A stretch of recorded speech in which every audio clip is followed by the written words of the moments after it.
નમસ્કાર મારા વહાલા વિદ્યાર્થી મિત્રો, આજે વાત કરીશું ગાલા અસાઇનમેન્ટ પેપર સોલ્યુશન ધોરણ 10 અને વિષય ગુજરાતીના પેપર 2 ના વિભાગ ડી નું સંપૂર્ણ સોલ્યુશન કરીશું.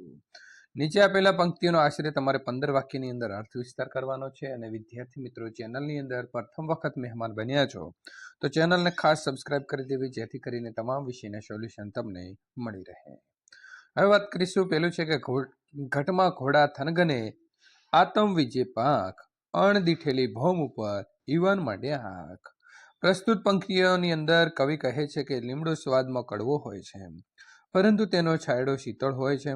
ઉનાળામાં વટે માર્ગવું લીમડાના છાયામાં અદ્ભુત શીતળતાનો અનુભવ કરે છે. તેવી જ રીતે આપણા ભાઈ ભાડું આપણી સાથે અબોલા રાખે તો પણ આપણે સંકટમાં હોઈએ ત્યારે તેઓ આપણને મદદ કરવા માટે અચૂક દોડી આવે છે, કારણ કે તેઓ આખરે તો આપણા જ છે.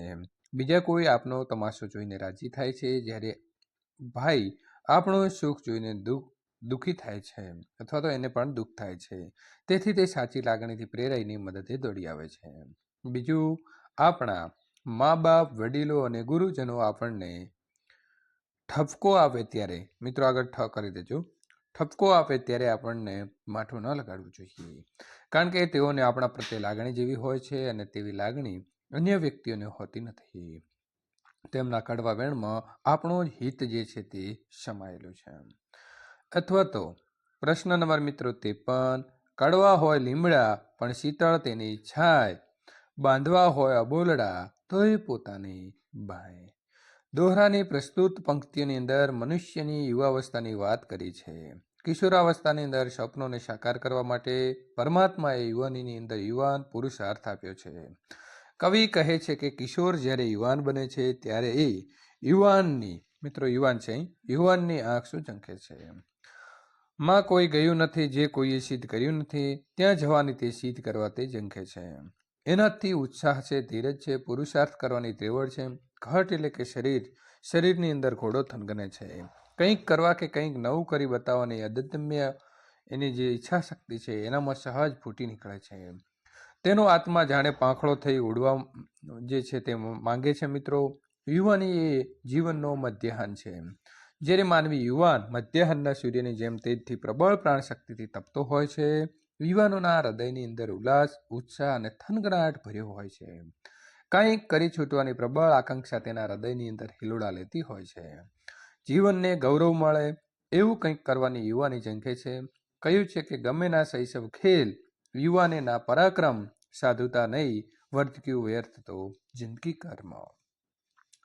વિદ્યાર્થી મિત્રો, પ્રશ્ન નંબર 54, તમારી શાળાની અંદર યોજાયેલ વાર્ષિક ઉત્સવ અને ઇનામ વિતરણ કાર્યક્રમનો અહેવાલ તમારે 100 શબ્દોની અંદર લખવાનો છે. તો મિત્રો, પ્રથમ તો તમારે તમારા શાળાનું નામ લખવાનું છે. ત્યાર પછી અહીં નીચે જે છે તમારું શહેર અને તારીખ લખવાની છે.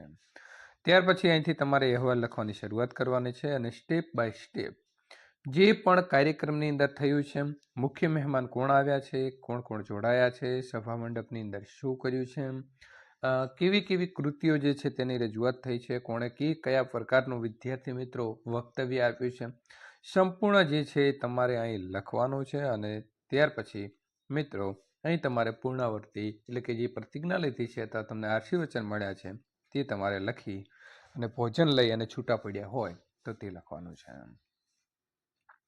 હવે તમારા મિત્રો પેપરની અંદર સરસ મજાનો એક ફકરો આપેલો છે અને એ ફકરાને ત્રીજા ભાગની અંદર એટલે કે 1/3 ભાગની અંદર તમારે વિદ્યાર્થી મિત્રો સંક્ષેપ કરીને તમારે શીર્ષક આપવાનું હતું.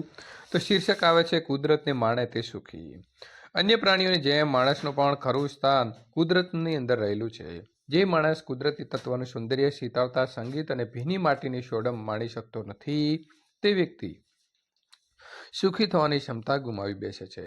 કુદરતના સૌંદર્ય અને ભવ્યતાને માણી શકનાર વ્યક્તિ સાચા અર્થની અંદર સુખી માણસ જે છે તે ગણાય છે, પછી ભલે તે ધનિક હોય કે નિર્ધન હોય. વિદ્યાર્થી મિત્રો, અહીં નિબંધ પૂછાશે. નિબંધની અંદર છે શિક્ષણનું માધ્યમ માતૃભાષા કે અંગ્રેજી. તો મિત્રો, તમારે સંપૂર્ણ આ પ્રકારે સ્ટેપ બાય સ્ટેપ અહીંથી જોઈ અને તમારે નિબંધ જે છે તે લખવાનો છે. માતૃભાષા પ્રત્યે માતા સમાન પ્રેમ અને આદર રાખવો જોઈએ. અને મેં પણ એવું જ મિત્રો માનવાવાળો છું કે બાળકનું શિક્ષણ જે છે તે માતૃભાષામાં થવું જોઈએ, કારણ કે આપણા વિચારો, આપણને આવતું સ્વપ્ન, પણ આપણી માતૃભાષાની અંદર જ વિદ્યાર્થી મિત્રો આવતો હોય છે. બીજું છે વૃક્ષ ઉગાડો, પર્યાવરણ બચાવો. તો આજે તમે જાણી શકો છો કે કૂદકે ને ભૂસકે વસ્તી વધી રહી છે, ત્યારે જમીનની જરૂરિયાત ઊભી થાય છે અને તેના કારણે મિત્રો અત્યારે વૃક્ષો એટલે કે જે જંગલો છે તે કપાઈ રહ્યા છે. તો જંગલોને કપાતા બચાવવા માટે મિત્રો આપણો ઉપાય છે એને ન કાપવા જોઈએ તો બરાબર છે, પણ તેની સામે જેટલા થઈ શકે તેટલા વૃક્ષો જે છે તે આપણે ઉગાડવા જોઈએ. તો વિદ્યાર્થી મિત્રો આ પ્રકારે આપણે જે છે તે નિબંધ જે છે તે નિબંધ લખી શકીએ છીએ. આ પ્રકારે તમે જે છે તે નિબંધ જે છે તે લખી શકો છો. ત્યાર પછી પ્રાર્થનાનું બળ. તો તમે પ્રાર્થના કરતા હશો, કરતા રહેવું જોઈએ.